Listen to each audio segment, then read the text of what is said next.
People will steal what they don't even need under President Muhammad Buhari. Small boys that will know that we are selling recharge card left, right, and center are billionaires under the same man that say he is fighting corruption. He destroyed the security sector. Then he talk of corruption. Look at the kind of looting that is going on. Look at the way they are filtering away national resources. Then you talk about the economy that he say he will fix, whether him or Sebanjo, whichever person. They now turn the economy upside down, running it as if to say that people that learn home economics in secondary school using the same principle of home economics to run a complex economy like ours. The three things that brought President Muhammad Buhari were also the three things that he destroyed. The issue of security, the president totally messed it up. People felt as a former general, we didn't know that the president was overhyped about how he would crush insecurity and insurgents. Every day, the president have issued no less than 500 press releases claiming that he will be tough on them. At this moment, he will be begging them. The other moment, he will be claiming to be a tough man.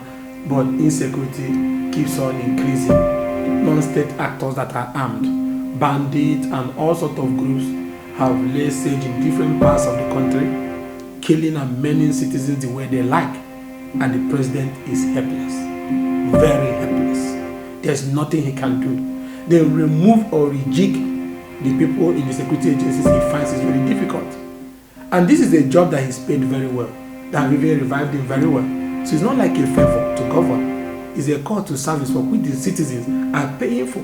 All they want is a enabling environment. And it is that lack of enabling environment for business to thrive, for investors to come in, for small-scale businesses to survive in rural areas that have messed up the economy. We are now relying on little things to sell, crude, and then the rest will borrow to keep running the republic. So he's leaving behind a country that is near bankruptcy, that is surviving on borrowing, is a government of borrowing, and then at the end of the day when you borrow you waste.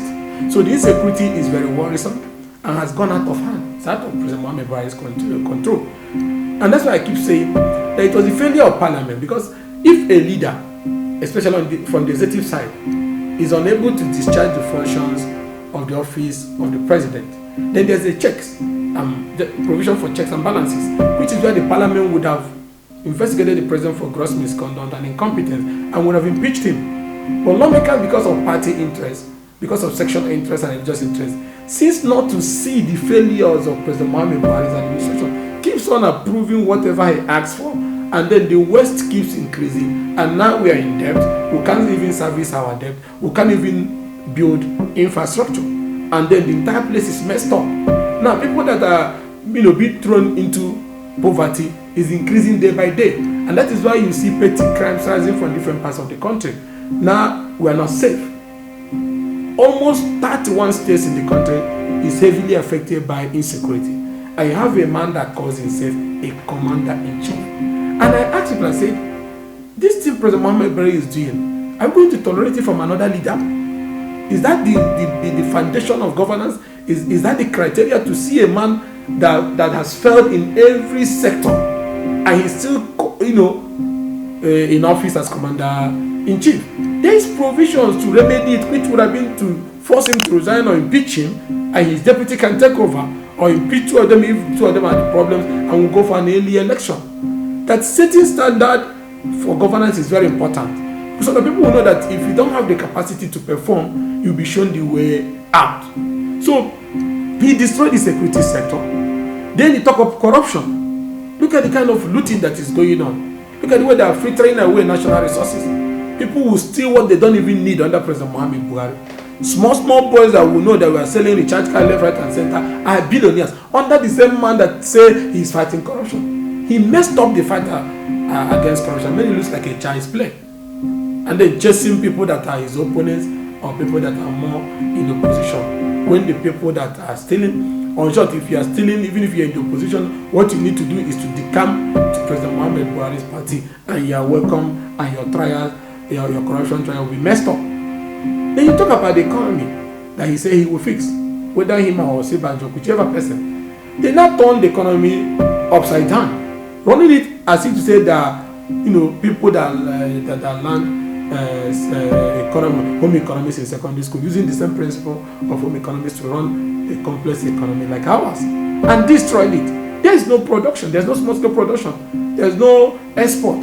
So every sector is affected. Then the investment that he has made in the security sector, and also the investment he has made in the power sector, didn't yield any noticeable result. The power generation level, as you can see, both distribution and generation, is zero. We're still in darkness. And then he was unable also to control the environment. Look at the environmental problem we are facing in almost 22 states where there is flooding. So there is no, there's no environmental plan that could have solved those perennial flooding that we know that have been happening even before he came into office that he promised to solve. Like in Lokoja, it's always happening in Lokoja, and that's also affecting commerce because trailers and containers that are moving towards the northern part or moving from the northern part to the southern part cannot move because everywhere is flooded after 7 years in office.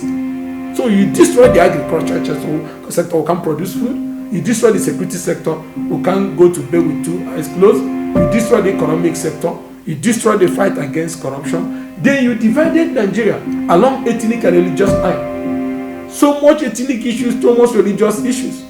You brought high level of tribalism into governance. So he's leaving office as a failed leader, and if not, the worst, or if not the worst leader Nigeria have ever produced.